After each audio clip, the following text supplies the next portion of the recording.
Hello friends, চলে আসছি আবার একটা ছোট্ট মিনি ব্লগ নিয়ে। তো আজকে দেখো আমরা একদম রেডি হয়ে গেছি। আর রেডি হয়েছি কেন বলো তো?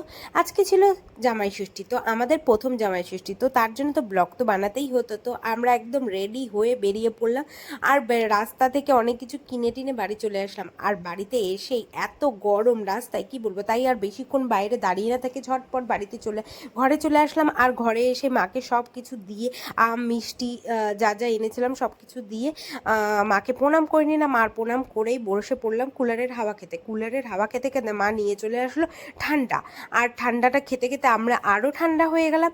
আর ঠান্ডা হওয়ার পরে কিছুক্ষণ পরে আবার আমরা বসে পড়লাম নিচে, যে মা ষষ্ঠীর জল দিবে। আর তার সাথে মা দিয়ে দিল ও আরও প্লেট ভর্তি করে মিষ্টি, আম, লিচু। তো সেগুলা খেতে খেতেই আমাদের পেট পায় ভরপুর আর নাজেহাল অবস্থা হয়ে গেল। তারপরে মা বলল আরও কিছু রান্না বাকি আছে, তো সেগুলো মা রান্না করে নিল। রান্না করার পরেই আমরা একটু বসে পড়লাম আর খেতে আজকে একটুখানি লেটও করেছি আমরা। আর তারপরে তার মাঝখানেই দিয়ে দিলাম আমরা মাকে বাবাকে একটু গিফট ছোট্ট করে। তো তারপরেই মা বাবাও আমাদেরকে হাতে গিফট দিয়ে দিল।